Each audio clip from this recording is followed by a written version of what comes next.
มหาบุญอันหนุนเนื่องให้รุ่งเรือง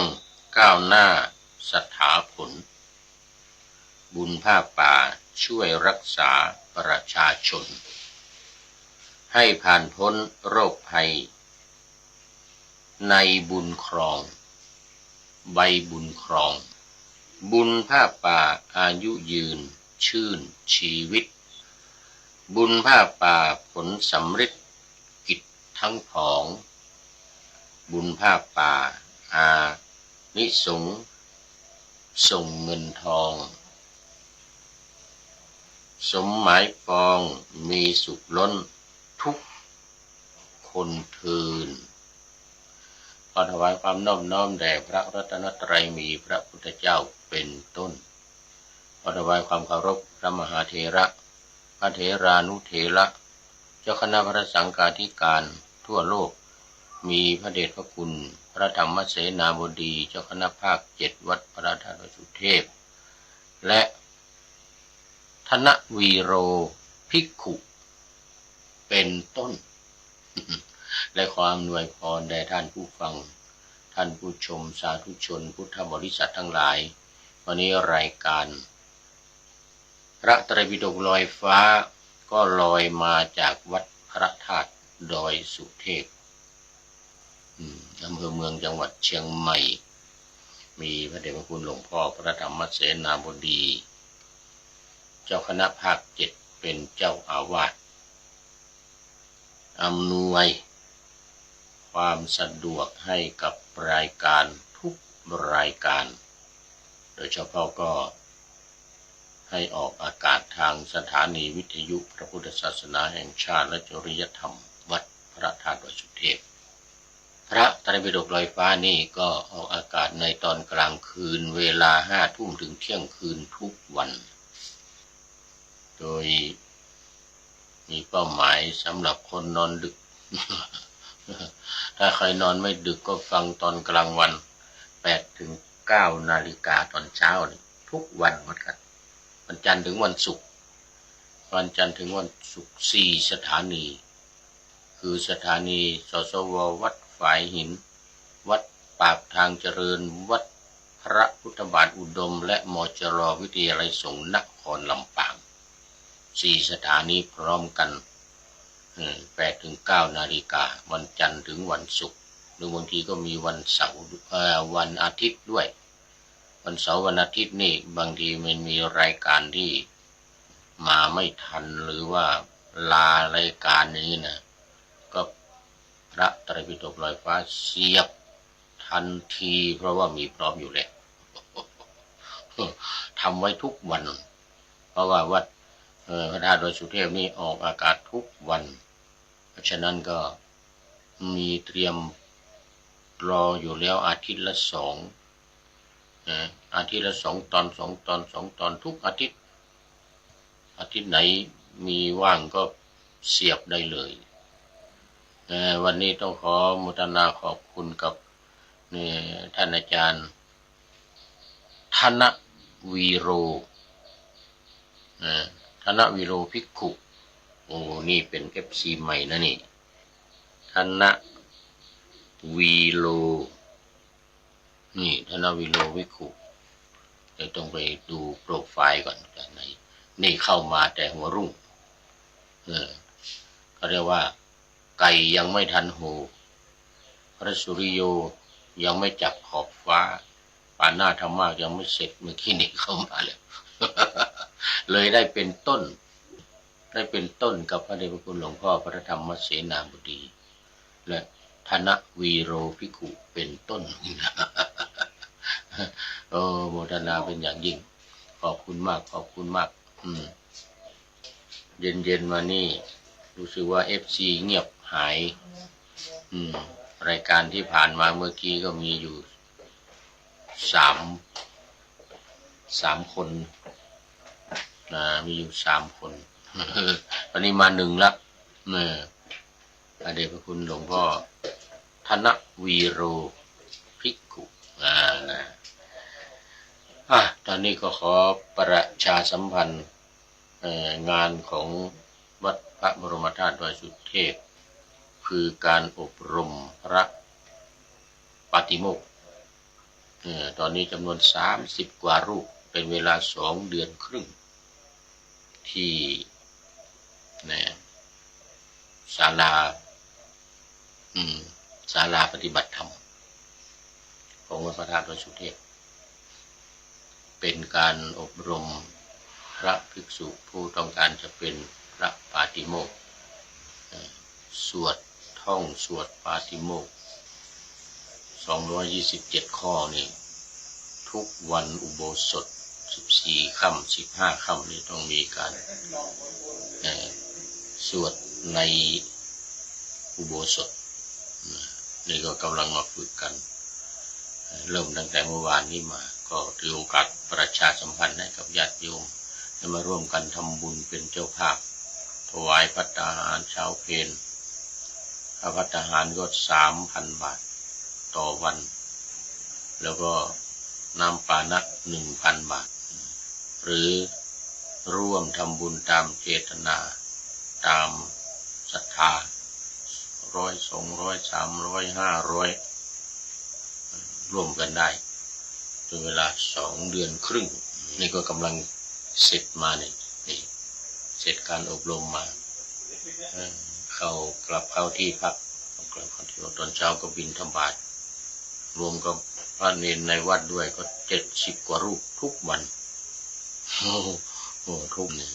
ผมจะมาร่วมทำบุญตักบาตรพระ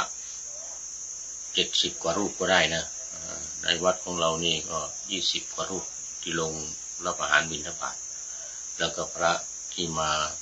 อบรมพระปาติโมกข์นี้อีกก็30 กว่ารูปก็เป็น70 กว่ารูปนะทุกวันตอนนี้ขอต้อนรับท่านอาจารย์สุรศักดิ์พรหมศรีจากจันทบุรีนมัสเตมาแล้วนมัสเต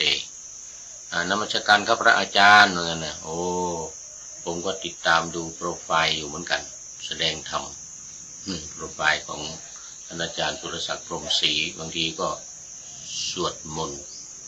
เจริญพระพุทธมนต์เลยนะสวดมนต์ที่ก็บรรยายธรรมมาให้ญาติโยมฟังทีนี้ก็เป็นทางลงไปข้างล่างไปสำนักปฏิบัติธรรมพระเล็กศูนย์พุทธก็จะมีคนเดินลงขึ้นเดินลงอยู่ตลอดข้างกุฏิของผู้พูดนี่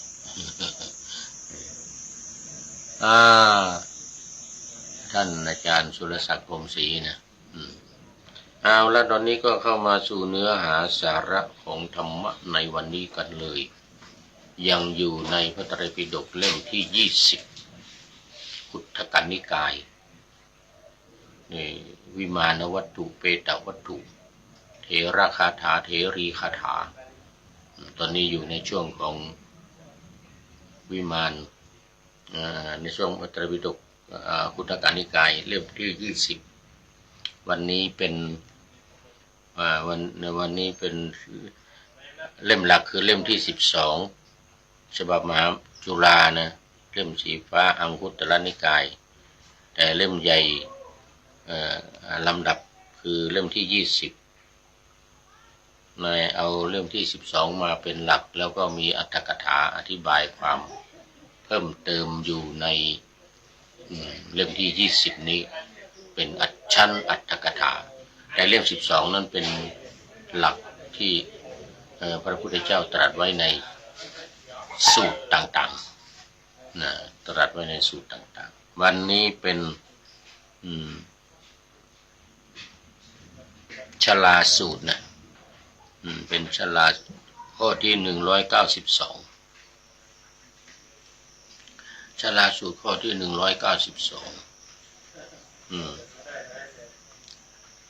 อยู่ในหน้าที่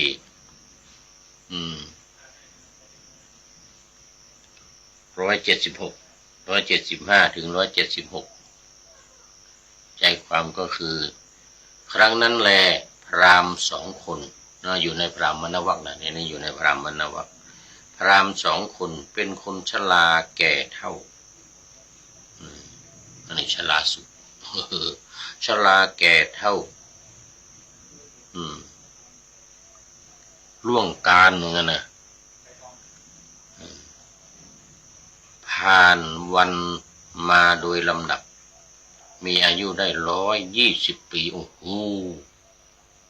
อายุยืน120 ปีนะพราหมณ์คนนี้120 ปีไม่ใช่ธรรมดาแต่กำเนิดได้ชวนกันเข้ามาเฝ้าพระผู้มีพระภาคถึงที่ประทับถวายบังคมพระผู้มีพระภาคแล้วนั่งณที่สมควรส่วนข้างหนึ่งแล้วก็ได้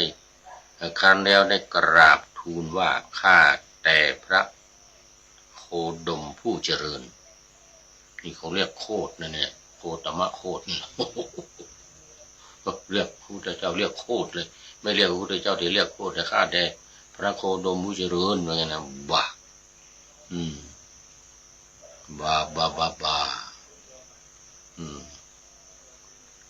พวกข้าพระองค์เป็นพราหมณ์เหมือนกันนะชราแก่เท่าล่วงการผ่านวัยมาโดยลำดับมีอายุได้120 ปีแต่กำเนิดคือตั้งแต่เกิดมาจนถึงปัจจุบันเนี่ยนะ120 ปีแต่มิได้สร้างความดีมิได้ทำกุศลมิได้ทำกรรมอันเป็นที่ต้านทานความขลาดไว้ขอพระโคดมผู้เจริญทรงโอวาทสั่งสอนถึงข้อที่จะพึงเป็นไปเพื่อประโยชน์และความสุขแก่พวกข้าพระองค์สิ้นกาลนานเถิดโอ้โหต้องการทำที่จะทำให้เกิดความเจริญสิ้นกาลนานโอ้พระผู้มีพระภาคตรัสว่าดูก่อนพราหมณ์พวกท่านเป็นคนชราแก่เท่าล่วงการผ่านวัยมาโดยลำดับมีอายุได้120 ปีแต่กำเนิดแต่มิได้สร้างความดีมิได้ทำกุศลมิได้ทำการอันเป็นที่ต้านทานความขลาดไว้คือความกลัวเนี่ยยังมีความกลัวยังมีความหวั่นวิตกหวาดหวั่นกลัวเวรกลัวภัยกลัวอันตรายใดๆอยู่ตลอดรอบตัวรอบข้างนี่นะดูก่อนพราหมณ์โลกนี้ถูกชราพยาธิมรณะแผดเผาแล้วดูก่อนพราหมณ์เมื่อโลกถูกชราพยาธิมรณะแผดเผาแล้วอย่างนี้ความสำรวมทางกายความสำรวมทางวาจาความสำรวมทางใจในโลกนี้ย่อมเป็นที่ต้านทานเป็นที่เร้นเป็นเกาะกำบังเป็นที่พึ่งและเป็นที่ยึดหน่วงแก่เขาผู้ละไปแล้วนะหมายถึงว่าผู้ที่ตายไปแล้วภาษาบาลีมักนิยมว่าทำกาละกาลังกัตตวาทำกาละคือละไปแล้วล่วงการล่วงสมัยมาแล้วก็ละการนี้ไปล่วงการนี้ไปก็คือตายไปในโลกหน้าในปรโลกเมื่อเรือนถูกไฟไหม้สิ่งของที่นำออกได้ย่อมเป็นไปเพื่อประโยชน์แก่เขาสิ่งของที่ถูกไหม้อยู่ในเรือนนั้นหาเป็นประโยชน์แก่เขาไม่ฉันใดเมื่อโลกถูกชราและมรณะแผดเผาแล้วฉันนั้นเหมือนกันบุคคลควรนำเอาออกมาด้วยการให้ทานสิ่งที่ให้ไปแล้วย่อมเป็นอันบุคคลนำออกมาดีแล้วความสำรวมทางกายทางวาจาและทางใจในโลกนี้ย่อมเป็นไปเพื่อความสุขแก่ผู้ที่ละโลกนี้ไปผ ผู้ซึ่งได้สร้างสมบุญไว้แต่เมื่อยังมีชีวิตอยู่นะคือเมื่อยังมีชีวิตอยู่นะได้สร้างสมบุญญาบารมีเอาไว้เมื่อละไปแล้วบุญญาบารมีที่ได้สร้างสมนี้ก็จะติดตัวไปติดวิญญาณไปเกิดที่ไหนบุญญาบารมีนี้ก็จะตามสนองเป็นผลสะท้อนย้อนมาให้ได้รับความสุขให้ได้รับความสุขให้ได้รับความเจริญเพราะฉะนั้นคนที่มีแม้ว่ามีอายุแก่ล่วงการผ่านมานานจนถึงอายุ20 ปีนี่ก็ยังสามารถในการที่จะสร้างเกาะกำบังให้กับตัวเองสร้างบุญกุศลหรือสร้างเสบียงทางในการที่จะเดินทางไปข้างหน้ายังมีเวลาอยู่ตามอายุไขเช่นในขณะนี้อายุไข80 ปีต่ำสุดเนี่ยนะ80 ปีสูงสุด120ปานกลางนี่ก็90 110เนี่ย90 110นี่เป็นกลางสูงสุดก็120ท่านจงเป็นผู้ที่ขวนขวายและบำเพ็ญบุญกุศลรักษาศีลเจริญสมาธิภาวนาไปตั้งแต่บัดนี้ตั้งแต่บัดนี้เป็นต้นไปบุญกุศลทั้งหลายก็จะเพิ่มพูนขึ้นเรื่อยๆทีละเล็กทีละน้อยตามจังหวะตามโอกาสอันนี้พราหมณ์ได้ยินได้ฟังอย่างนี้แล้วก็ดีอกดีใจก็เร่งกลับไปบำเพ็ญบุญกุศลรักษาศีลให้มั่นคงรักษาศีลให้มั่นคงปฏิบัติธรรมตามสมควรแก่ธรรมในที่สุดพระรามเหล่านี้ผู้แก่เฒ่าชรานี่ก็ได้ประสบความสำเร็จในชีวิตเช่นเป็นผู้ที่มีความสุขเป็นผู้ที่ได้เป็นอริยบุคคลบรรลุธรรมตั้งแต่โสดาบันเป็นต้นไปสกทาคามีอนาคามีหรือบางคนเป็นอรหันต์ด้วยอานุภาพด้วยอานิสงส์ที่ได้สร้างสมมาและได้ฟื้นฟูเริ่มก่อตั้งไปตั้งแต่บัดนี้เป็นต้นไปตอนนี้ขอต้อนรับท่านอาจารย์แสงทองแสงธรรมนี่ติดตามชมโปรไฟล์อยู่แสงทองแสงธรรมกราบโมทนาสาธุครับท่านอาจารย์ว่างั้นนะสาธุครับผมแสงทองแสงธรรมมีโปรไฟล์เกี่ยวกับธรรมะแล้วก็กิจกรรมต่างๆอยู่ไม่น้อยเลยทีเดียววันนี้จบข้อที่21ข้อที่เดี๋ยวพระสูตรที่20พระสูตรที่20ตอนนี้ก็ท่านอาจารย์แสงทองแสงธรรมก็บอกว่ากราบขอบพระคุณครับเดี๋ยวก่อนเสริมอะไรเสริมความรู้จากพระอาจารย์ครับดีมากได้ถ่ายทอด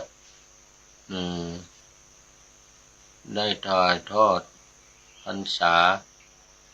โดยพรรษายิ่งน้อยยังน้อย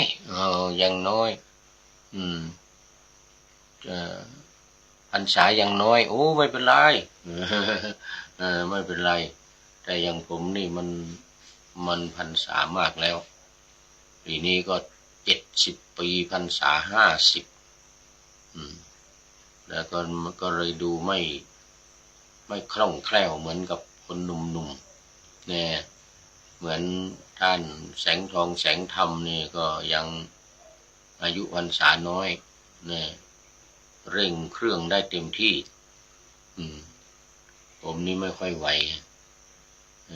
ค่ำมาหน่อยตาจะยกไม่ขึ้น ตื่นดึกมาก็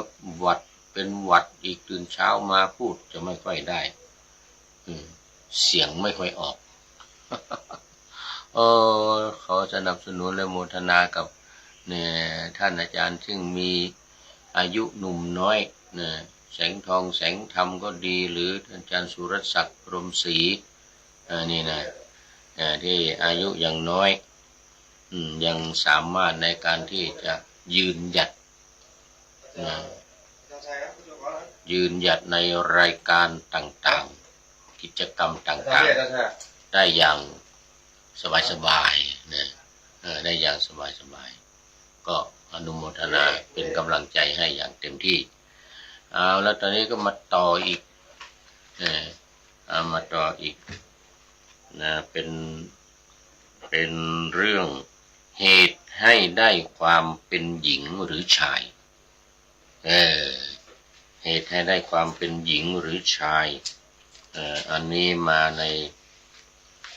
พระไตรปิฎกเล่มที่23อังคุตตรนิกายนี่แหละเล่มที่23หน้าที่59ข้อที่48ก็เป็นที่น่าสนใจกันว่าเราเนี่ยจะเป็นหญิงได้ยังไงจะเป็นชายได้ยังไงมีตัวอย่างเหมือนพระพุทธเจ้าทรงบำเพ็ญมาแล้วสมัยเป็นหญิงสมัยเป็นผู้หญิงจนได้เป็นผู้ชายถึงปัจจุบันนี่นะแต่ต้องบำเพ็ญตอนที่เป็นหญิงเนี่ยถึง500 ชาติตอนนั้นเป็นกษัตริย์พี่ชายออกบวชเป็นพระปัจเจกพุทธเจ้าตัวเองก็รับภาระในการเป็นกษัตริย์เป็นผู้นำของประเทศเขาเรียกกษัตริย์พระเจ้าแผ่นดินผู้หญิงเนี่ยนะเหมือนเอลิซาเบธของประเทศอังกฤษพระเจ้าแผ่นดินผู้หญิงรับภาระก็ทุกข์ยากลำบากตื่นแต่เช้าตี5ตี6ตี4ตี5เข้านอนตอนกลางคืนนึงตี3ตี1ตี2เที่ยงคืนอย่างเงี้ย3 ทุ่ม4 ทุ่มยังไม่ได้หลับไม่ได้นอนกิจการงานประเทศชาติบ้านเมืองเยอะเหลือเกินก็ไปกราบทูลพระปัจเจกพุทธเจ้าก็แนะนำบอกว่าให้บำเพ็ญตั้งจิตอธิษฐานให้เป็นผู้ชายจากนั้นก็จึงตั้งจิตอธิษฐานเป็นผู้ชายเอาน้ำมันงามมาบูชาพระพุทธเจ้าเป็นต้นนะเริ่มจากนั้นมา500 ชาติยังเป็นผู้หญิงนั่นแหละแต่ต้องการเป็นผู้ชายพอพ้น500 ชาติก็ได้อีก500 ชาตินี่ได้ความเป็นชายได้ร่างเป็นผู้ชายตอนเป็นผู้หญิงนั่นก็ทำตัวหรือว่าอธิษฐานให้เป็นผู้ชายไม่แต่งงานในแต่ละชาตินี่เอาจริงเอาจังทำคุณงามความดีสร้างสมบุญทานทั้งหลายแล้วตั้งจะทำอะไรจะให้ทานจะรักษาศีลอะไรก็ตั้งจิตอธิษฐานขอให้ได้เป็นผู้ชายขอให้ได้เป็นผู้ชายนะทุกชาติ500 ชาติตั้งแต่สมัยนั้นที่พี่ชายออกบวชนะยังไม่มีพระพุทธศาสนายังไม่อุบัติมันเป็นในยุคของพระปัจเจกพุทธเจ้าพระปัจเจกพุทธเจ้า500 ชาติพอได้ร่างเป็นผู้ชายอวัยวะเพศชายปรากฏแล้วแต่จิตใจนี่ยังอ่อนโยนเหมือนผู้หญิงยังอ่อนโยนเหมือนผู้หญิงอีก500 ชาติเรียกว่าเป็นกระเทย500 ชาติแต่เป็นกระเทยดีนะไม่ทำความผิดไม่ผิดศีลผิดธรรมได้อวัยวะเพศชายละเป็นผู้ชายแต่ว่าร่างกายเป็นผู้ชายใจยังอ่อนโยนอ่อนไหวไม่เข้มแข็งเหมือนผู้ชายทั่วไปอีก500 ชาติพ้นจาก500 ชาตินั้นแล้วก็มีความเข้มแข็งแต่งงานมีเมียมีลูก ทำบุญสุนทานบำเพ็ญบารมีโอ้เต็มที่ถึง16 กับ16 กับแล้วมาได้การพยากรณ์จากพระพุทธเจ้าทีปังกรว่าจะเป็นพระพุทธเจ้าจากนี้ไปอีก4 อสงไขยแสนกับจึงบำเพ็ญมาอีก4 อสงไขยแล้วก็แสนกับจนสุดท้ายเป็นพระเวสสันดรเนี่ยนะโดยการทำบารมีการให้ทานในชาติที่เป็นพระเวสสันดรแล้วก็มาอีกชาติหนึ่งชาติต่อจากพระเวสสันดรก็มาเป็นพระพุทธเจ้านี่เนี่ยไม่ใช่น้อย20 อสงไขยนะแสนกับนะ20 อสงไขยแสนกับโอ้ท่านอาจารย์แสงทองแสงธรรมบอกว่าผมเคยนั่งทานข้าวกับพระอาจารย์ที่วัดเจ็ดรินแล้วก็อาจารย์วิษณุครับเคยนั่งทานข้าวกับอาจารย์วิษณุที่วัดเจ็ดรินกับอาจารย์กับ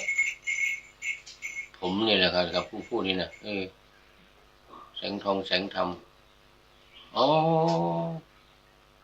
เมื่องานประชุมเพลิงอาจารย์วิษณุที่วัดเจริญ5 คืนใช่ไหมแสงทองแสงธรรมหรือที่วัดดอยสัพพัญญูพระอาจารย์วิษณุเคยนิมนต์ไปสอนกรรมฐานปีหนึ่งว่างั้นนะหลายรอบครับในรัศมี10 พรรษาที่ผ่านมาครับวัดเจ็ดรินเนี่ยผมก็อาจจะมันไม่จำไม่ได้ไม่จำขออภัยเคยเห็นเคยรู้จักแสงทองแสงธรรมนี่นะบอกว่าผมลาสิกขาปี2565ถึงปี267ออกมาดูแลพ่อแม่2 ปีครับแล้วมาบวชใหม่ที่นครสวรรค์ครับตอนนี้เข้าพรรษา2ครับที่จังหวัดนครสวรรค์ปี65นี่ปี65นี่ผมกำลังกลับจากกรุงเทพนะไปอยู่กรุงเทพ4 ปีกลับมาเชียงใหม่ปี65แล้วก็ขึ้นมาอยู่บนพระราชสุเทพปี66ไปอยู่ประเทศอังกฤษปี67ไปประเทศไอร์แลนด์68ถึง69นี่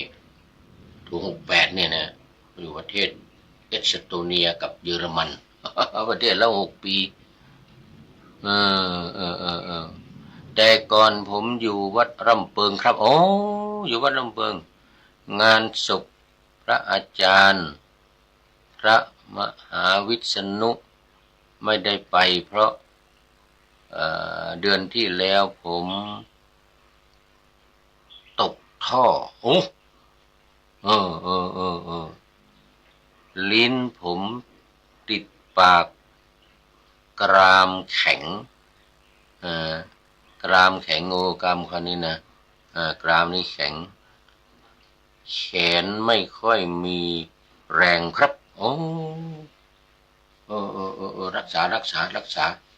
ให้ขอให้หายเร็วๆขอให้เป็นปกติเร็วๆแสงทองแสงธรรมไม่ได้มาเนาะงานแต่มาก่อนหน้านั้นก่อนหน้าก่อนปี65ปี65นั้นผมก็มาอยู่วัดพระธาตุดอยสุเทพกลับจากกรุงเทพมาอยู่วัดพระธาตุดอยสุเทพนี่นะปี65 1 ปีถึงปี66ก็ไปประเทศอังกฤษอยู่ประเทศอังกฤษปี66 แล้วปี67นี่ก็ไปอยู่ประเทศไอร์แลนด์ใกล้ๆกับประเทศอังกฤษปี67ก็ไปเยอรมัน6 เดือนแล้วกลับมาเอสโตเนีย6 เดือนปลายปี68นี้เดือนพฤศจิกายนก็กลับมา69จนถึงวันนี้พฤศจิกาธันวามกรากุมภาโอ้นี่3 เดือนกว่าแล้ว3 เดือนกว่าแล้วมีนาเมษานี่ยังอยู่จะต้องทำวีซ่าไปกลับไปประเทศเอสโตเนียคราวนี้ก็ไปอยู่อีก5 ปีแต่ออกอากาศเนี่ยทุกวันไม่ว่าจะอยู่ไหน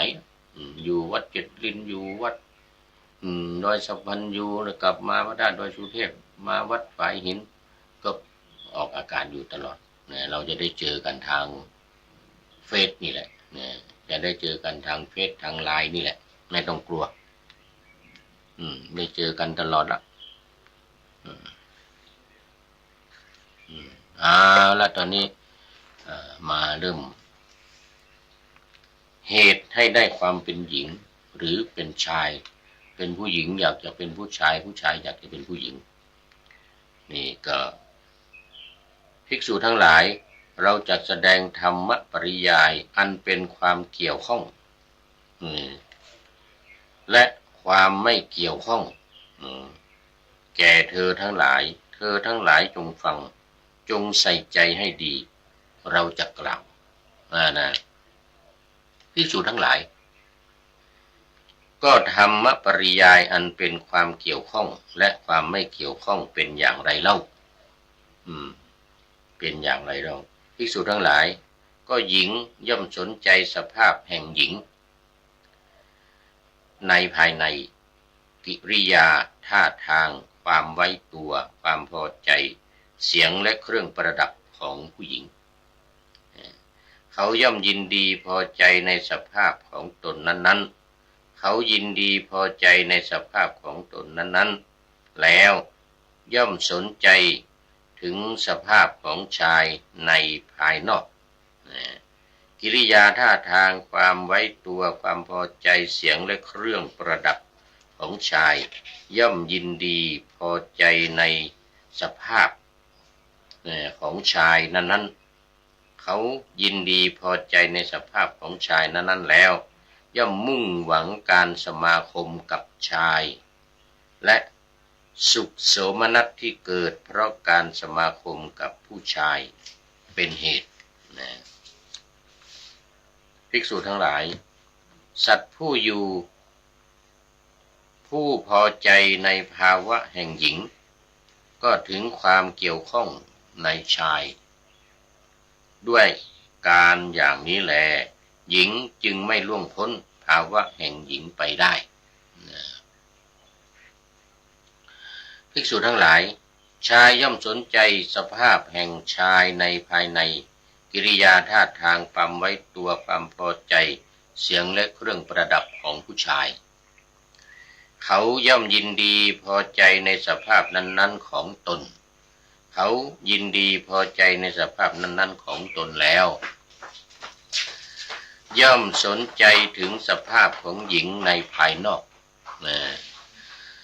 กิริยาท่าทางความไว้ตัวความพอใจเสียงและเครื่องประดับของหญิงย่อมยินดีพอใจในสภาพของผู้หญิงนั้นๆแล้วย่อมมุ่งหวังการสมาคมกับหญิงและสุขโสมนัสที่เกิดเพราะการสมาคมกับหญิงเป็นเหตุผู้หญิงก็เหมือนเดียวกันย่อมจะสมาคมกับผู้ชายแล้วก็มีความผูกพันก็เป็นเหตุให้มีแนวโน้มในการที่อยากจะเป็นผู้ชายก็มีแนวโน้มอยากจะเป็นผู้หญิงเมื่อได้สนทนากันหรือได้ร่วมวงกันในร่วมงานร่วมการอะไรกันโดยเฉพาะการสนทนากันเห็นกิริยาท่าทางของผู้ชายแล้วผู้ชายเห็นกิริยาท่าทางของผู้หญิงแล้วก็ดูน่าสนใจเราเป็นผู้ชายบ้างน่าจะดีไว้ผู้ชายพอไปร่วมวงกับผู้หญิง คลุกคลีกันแล้วก็ผู้หญิงนี่ก็เขาท่านี่เราจะเป็นผู้หญิงบ้างอะไรทำนองนี้นะ ภิกษุทั้งหลายสัตว์ผู้พอใจในภาวะแห่งชายก็ถึงความเกี่ยวข้องในหญิงด้วยอาการอย่างนี้แลชายจึงไม่ล่วงพ้นภาวะแห่งชายไปได้ภิกษุทั้งหลายความเกี่ยวข้องย่อมมีด้วยอาการอย่างนี้แลภิกษุทั้งหลายความไม่เกี่ยวข้องเป็นอย่างไรภิกษุทั้งหลายหญิงย่อมไม่สนใจในสภาพแห่งหญิงในภายในกิริยาท่าทางความไว้ตัวความพอใจเสียงและเครื่องประดับของหญิงเขาไม่ยินดีไม่พอใจในสภาพแห่งหญิงนั้นๆแล้วย่อมไม่สนใจถึงสภาพแห่งชายในภายนอกกิริยาอาการท่าทางและเครื่องประดับของผู้ชายเขาไม่ยินดีไม่พอใจในสภาพแห่งชายนั้นๆแล้วย่อมไม่มุ่งหวังการสมาคมกับผู้ชายและสุขโสมนัสที่เกิดเพราะการสมาคมกับชายนั้นเป็นเหตุภิกษุทั้งหลาย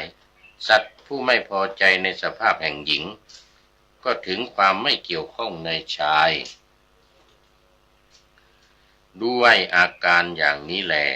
หญิงจึงล่วงพ้นสภาพแห่งหญิงไปได้แต่ถ้าไม่สนใจก็จะไม่พ้นเหมือนกับที่ผ่านมาภิกษุทั้งหลายชายย่อมไม่สนใจในสภาพแห่งชายในภายในกิริยาท่าทางความไว้ตัวความพอใจเสียงและเครื่องประดับของชายเขาไม่ยินดีไม่พอใจในสภาพแห่งชายนั้นๆแล้วย่อมไม่สนใจถึงสภาพแห่งหญิงในภายนอกกิริยาท่าทางความไว้ตัวความพอใจเสียงและเครื่องประดับของผู้หญิงเขาไม่ยินดีไม่พอใจในสภาพแห่งหญิงนั้นๆแล้วย่อมมุ่งหวังในการสมาคมกับหญิงและสุขโสมนัสที่เกิดเพราะการสมาคมกับหญิงเป็นเหตุจิตใจก็น้อมไปในความที่จะเป็นหญิงภิกษุทั้งหลายสัตว์ผู้ไม่พอใจในสภาพแห่งชายก็ถึงความไม่เกี่ยวข้องกับหญิงด้วยอาการอย่างนี้แลชายจึงล่วงพ้นภาวะแห่งชายไปได้พ้นภาวะแห่งความเป็นผู้ชายก็จะกลายเป็นผู้หญิงภิกษุทั้งหลายความไม่เกี่ยวข้องย่อมมีด้วยอาการอย่างนี้แลภิกษุทั้งหลายนี้แลชื่อว่าธรรมปริยายอันเป็นทั้งความเกี่ยวข้องและความไม่เกี่ยวข้องอันนี้อยู่กับที่จริตเกี่ยวกับที่จริตเกี่ยวกับความต้องการของแต่ละคนของแต่ละที่เป็นผู้หญิงที่เป็นผู้หญิงและที่เป็นผู้ชายก็กล่าวคือผู้หญิงถ้าหากว่าไม่สนใจกิริยาท่าทางของตัวเองในความเป็นหญิงของตัวเองก็ย่อมจะพ้นจากความเป็นหญิงไปได้ในภพใหม่ในชาติใหม่ตัวเองก็จะได้เป็นผู้หญิงหรือเป็นผู้ชายผู้หญิงเนี่ยจะได้เป็นผู้ชายผู้ชายได้เป็นผู้หญิงแต่ไม่ใช่น้อยๆนะเหมือนกับยกตัวอย่างที่พระพุทธเจ้าของเราเนี่ยอย่างน้อย500 ชาติอย่างน้อย500 ชาติกว่าจะได้ความเป็นผู้หญิงขึ้นมาใน500 ชาติเนี่ยก็จะไม่สนใจความเป็นผู้หญิงก็จะมุ่งในความเป็นผู้ชายแล้วก็ไปสมาคมกับผู้ชายอยู่ร่วมกันสมาคมกับผู้ชายเห็นกิริยาอาการท่าทางต่างๆและเครื่องประดับของผู้ชายเช่นจะมีอะไรข้อมือมีนาฬิกาอย่างนี้เป็นต้นนะใส่กางเกงดูท่าทางธรรมะทำไมเดินเหินคล่องแคล่วอาจหารแกร่งแข็งอะไรทำนองนี้นะซึ่งตรงกันข้ามกับผู้หญิงตัวเองเป็นผู้หญิงเนี่ยแต่เห็นท่าทางได้คลุกคลีได้สมาคมกับผู้ชายบ่อยๆเห็นกิริยาอาการของผู้ชายที่ธรรมะทำแมงแข็งขันนี่ก็ มันก็ซึมซับเข้าในใจของตัวเองอยากจะเป็นผู้ชายอยากจะเป็นผู้ชายเนี่ยความอยากจะเป็นผู้ชายก็เกิดขึ้นก็จะพ้นจากภาวะความเป็นผู้หญิงได้ในที่สุดพอเมื่อพ้นได้แล้วเนี่ยก็ไม่ใช่ว่าจะเป็นผู้ชายง่ายๆหรือเป็นผู้หญิงง่ายๆเลยดังยกตัวอย่างพระพุทธเจ้าเนี่ยกว่าจะเป็นผู้ชายได้ดัง500 ชาติเนี่ยเสร็จแล้วพอเป็นผู้ชายแล้วอีก500 ชาติเนี่ยยังไม่สมบูรณ์ยังเป็นผู้ชายไม่สมบูรณ์ตัวนะเป็นผู้ชายจริงแต่จิตใจเนี่ยมันยังไม่เข้มแข็งพอมันก็เลยกระตุ้งกระติ้งเวลาเดินก็อาจจะยังไปยังมาเหมือนผู้หญิง ลักษณ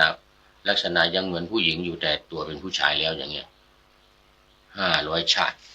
ไม่ใช่น้อยๆโอ้ตอนนี้พระมหา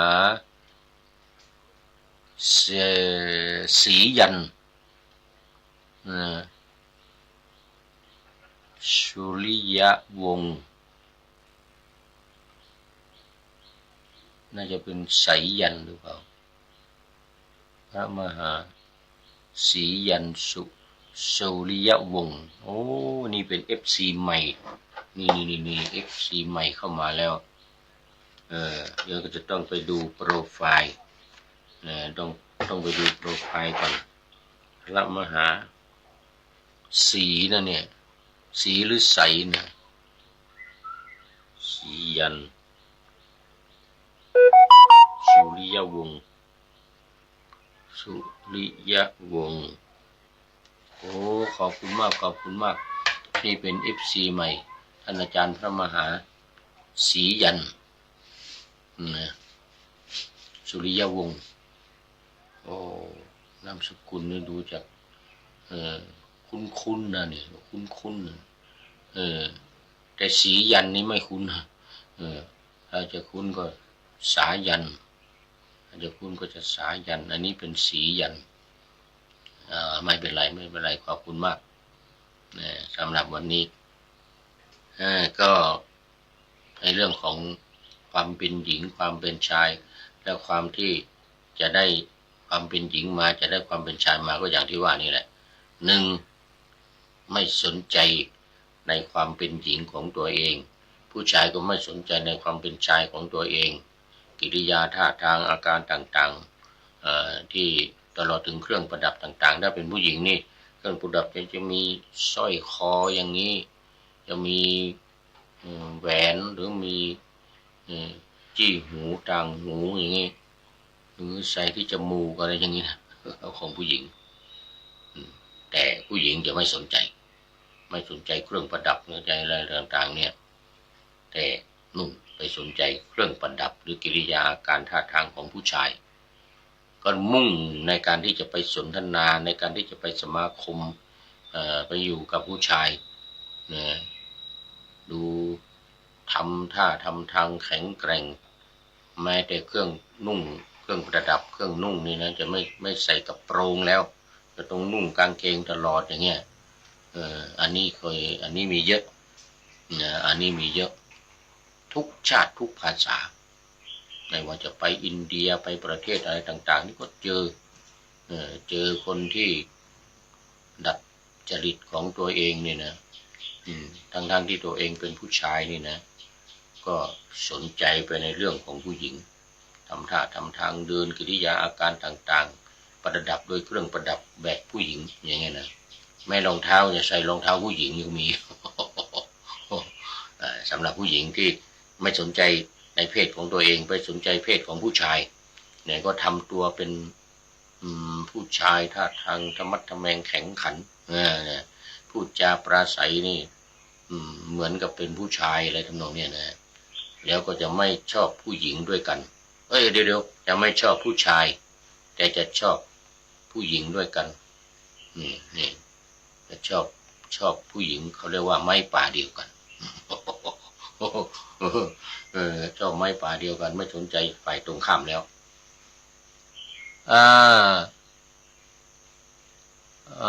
มหาแสนโอ้ท่านอาจารย์พระครู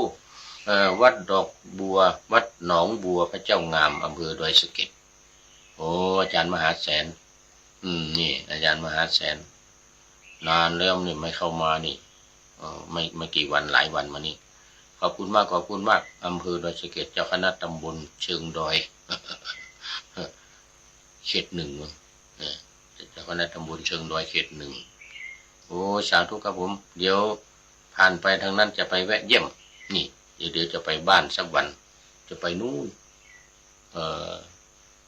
บ้านแม่ห้องใครนู่นนะไปแวะเยี่ยมอาจารย์สงวนด้วยอาจารย์สงวนด้วยที่วัดหนองบัวพระเจ้างามขอบคุณมากเข้ามาในวันนี้นะ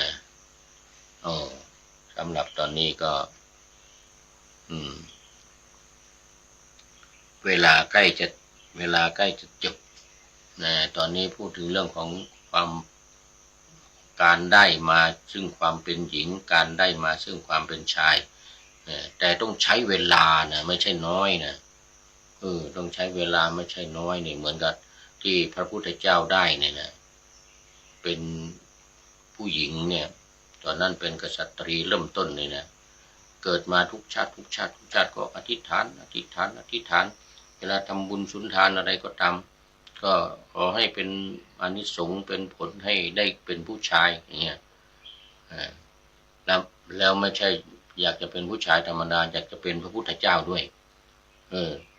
ตั้งจิตอธิษฐานขอให้ได้เป็นพระพุทธเจ้าขอให้เป็นผู้ชายแล้วก็ได้เป็นพระพุทธเจ้าอย่างนี้นะ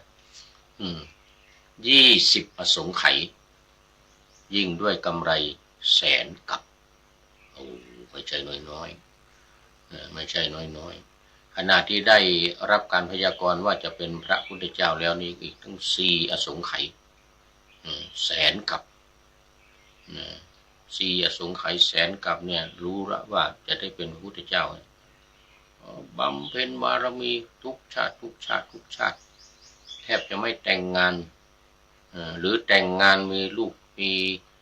เมียก็ตามท้ายบั้นปลายของชีวิตถ้าสมมติว่าอายุไข80เนี่ย60ขึ้นไปเนี่ยก็ไม่สนใจอะไรละศึกษาแต่ในเรื่องธรรมะแล้วก็ออกบวชเป็นสัญญาสีเลยนะถ้าเป็นยังอยู่ในอินเดียเนี่ยนะสนใจเป็นฤาษีเป็นแสวงหาธรรมแสวงหาโมกขธรรมไปอย่างนั้นบั้นปลายชีวิตทุกชาติทุกชาติทุกกับทุกชาติทุกกับทุกกันถึงแม้ว่าจะแต่งงานมีลูกมีเมียก็ตามแต่บั้นปลายชีวิตนี่ต้องออกบวชต้องสละทรัพย์สมบัติแม้เป็นกษัตริย์เนี่ยก็สละทรัพย์สมบัติแล้วก็ออกบรรพชาออกบวชหรือไม่ออกบวชก็เป็นดาบทเป็นฤาษีเป็นอะไรชีไพรปฏิบัติธรรมไปตั้งใจตั้งเป้าหมายในการที่จะเป็นพระพุทธเจ้าโดยเฉพาะสัมมาสัมพุทธเจ้านี่เป็นพระพุทธเจ้าเสร็จแล้วก็ต้องสอนได้สอนคนอื่นได้ด้วยไม่เหมือนปัจเจกพุทธเจ้าเป็นปัจเจกพุทธเจ้านี่ง่ายกว่าเป็นพระพุทธเจ้าที่สอนคนอื่นได้เป็นปัจเจกพุทธเจ้าไม่มีอะไรกระจอกตั้งจิตปรารถนาให้เป็นพระพุทธเจ้าชาติทุกชาติพอสำเร็จปุ๊บเป็นพุทธเจ้าปุ๊บก็ไม่สอนใครอยู่สบายตุ้ยนุ้ยเหมือนกับพี่ชายของพระพุทธเจ้าสมัยที่เป็นกษัตริย์นะกินแล้วก็นอนไม่สอนใครเพราะไม่มีความสามารถไม่ได้อธิษฐานจิตไม่ได้ตั้งเป้าหมายมาว่าจะสอนคนอื่นตั้งเป้าหมายมาเป็นพระปัจเจกเท่านั้นพอบรรลุปุ๊บก็ไม่ทำอะไรจะมีบ้างก็ตอนเข้าฌานสมาบัติเข้ากรรมฐานแล้วออกจากกรรมฐานออกจากฌานสมาบัติ เช่น15 วันหรือ1 เดือนเนี่ยระยะเวลาที่เข้าฌานอยู่นั้นเนี่ยเขานิโรธสมาบัติอะไรก็ตามจะไม่หิวข้าวเพราะมีปีติหล่อเลี้ยงอยู่แต่พอออกจากฌานเมื่อไรนะหิวข้าวทันทีเลยเพราะว่าไม่มีปีติคอยหล่อเลี้ยงแล้วจะต้องแสวงหาอาหารแล้วก็ต้องตรวจดูด้วยตาทิพย์ของตัวเองก่อนว่าจะมีใครเข้ามาในข่ายคือยานบ้างนะพอรู้แล้วว่าคนนี้เข้ามาละเราจะสงเคราะห์ได้ไหมเขาจะสงเคราะห์เราไหมจะถวายข้าวปลาอาหารไหมนี่นะต้องพิจารณาดูอย่างถี่ถ้วนแล้วก็ไปก็ได้จริงๆเหมือนกับตัวอย่างหลายๆตัวอย่างที่ผ่านมาหรือเหมือนกับคนใช้ของเศรษฐีชื่อปุณณะนายปุณณะทำไร่ไถนาเป็นคนใช้ของเศรษฐีเสร็จแล้วได้เงินได้คำขี้ไถที่ไถไว้แล้วเนี่ยเป็นทองคำหมดเป็นทองคำหมดเลยเป็นขนาดเป็นคนใช้นะโอ้โหอันนี้ได้บำเพ็ญมาหลายชาตินะได้บำเพ็ญมาหลายชาตินี่เรียกว่าการตั้งจิตอธิษฐานในการบำเพ็ญแต่ละครั้งไม่ใช่ว่าขี้ไก่ขี้เป็ดไม่ใช่ขี้ไก่อาจารย์มหาแสนโอ้นี่ต้องตั้งจิตบำเพ็ญอธิษฐานแล้วทำความดีด้วยนะไม่ใช่ว่าอธิษฐานอย่างเดียวแล้วไปทำความชั่วทำไม่ดีนะก็เหินห่างทำให้ห่างไกลไปเรื่อยๆนะทำแต่ความดีอย่างเดียวแม้ในช่วงที่ได้ร่างใหม่ๆได้เป็นผู้ชายแล้วจิตใจยังอ่อนแอเป็นกระเทยเนี่ยนะเป็นเหมือนกระเทยเนี่ยนะแต่ว่าไม่ใช่ทำความผิดไม่ผิดศีลผิดธรรมนะเพียงแต่จิตใจอ่อนโยนยังไม่เข้มแข็งกันนั่นเองยังไม่แต่งงานยังไม่มีเมียยังไม่พร้อมในการที่จะเป็นผู้ชายเต็มตัวพอครบ500 ชาติแล้วจึงเข้มแข็งขึ้นมามีการแต่งงานแต่งการมีเมียมีลูกอยู่บ้านครองเรือนแต่ถึงกระนั้นบั้นปลายของชีวิตนี่ก็ไม่อยู่เหมือนกันออกบำเพ็ญธรรมทุกชาติออกบำเพ็ญธรรมทุกชาติเป็นฤาษีชีไพรหรือเป็นนักบวชพบพระปัจเจกพุทธเจ้าก็อาจจะอธิษฐานแล้วก็บวชเป็นพระเองนะบวชเองทำเองเป็นพระเองอย่างเงี้ยนะนี่เรียกว่าบำเพ็ญบารมีบำเพ็ญวันนี้เนี่ยเรื่องของความตั้งใจในการที่จะเป็นในการที่จะได้ความเป็นผู้หญิงนะได้ความเป็นผู้หญิงหรือผู้ชายอยากจะได้ความเป็นผู้หญิงอยากจะได้เป็นผู้ชายเนี่ยต้องทำอย่างนี้อย่างที่ว่ามานี้หรือคนที่ใกล้แล้วเนี่ยก็ย่อมจะประสบความสำเร็จแล้ววันนี้หมดเวลาโอ้ท่านอาจารย์มหาแสนท่านพระครูปทุมอะไรปทุมรักอะไรสักอย่างหนึ่งเนี่ยนะเป็นท่านสุดท้ายเข้ามาในรายการวันนี้โมทนาเป็นอย่างยิ่งแล้วก็มีไม่มากวันนี้ ท่านอาจารย์พระมหาศรียนต์พระมหาศรียนต์หรือศรียันนี่นะแล้วก็ท่านอาจารย์แสงทองแสงธรรมเป็นต้นนะ4-5 FC วันนี้ขอบคุณและอนุโมทนาเป็นอย่างยิ่ง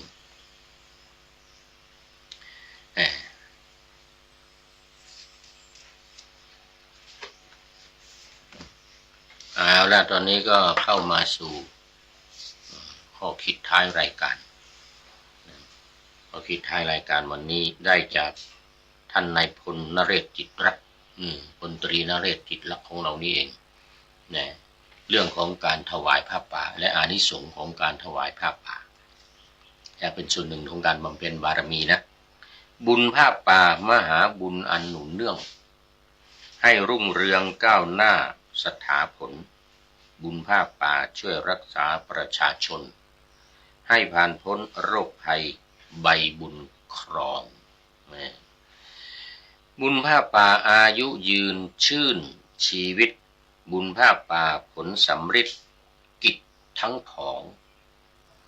บุญผ้าป่าอานิสงส์ส่งเงินทองสมหมายปองมีสุขล้นทุกคนเทินนะอาจารย์นเรศจิตรักขอขอบคุณท่านนายพลตรีนเรศจิตรักไว้ณที่นี้เป็นอย่างยิ่งขอนำพระไตรปิฎกลอยฟ้าไปจากผู้ฟังทั้งหลายในโลกล่าวันต่อไปจะได้จรย้อนกลับมาสู่สถานีใหม่ให้ท่านฟังอย่าลืมเปิดวิทยุหรือเครื่องรับโทรศัพท์โมบายคอมพิวเตอร์ผัง YouTube เฟซเพจไลน์ให้ดังเพื่อชมฟังรายการวันต่อไปขอทุกท่านมีความสุขทุกคืนวันนำธรรมะประกอบการงานทั้งหลายเช่นขยันทำงานทางวาจากายใจขวนขวายกิจการงานนานาบำเพ็ญสาธารณประโยชน์เว้นสิ่งที่มีโทษโหดเยี่ยงสาประกอบแต่กรรมดีมีราคาแสวงหาเงินทองครองใจคนเสียสละพลทรัพย์นับมากน้อยไม่ให้ล้านก็ให้ร้อยไม่ด้อยผลเอื้อคนรวยช่วยคนยากฝากคนจนให้ทุกคนเท่ากันมาตรฐานเดียวขอเจริญพร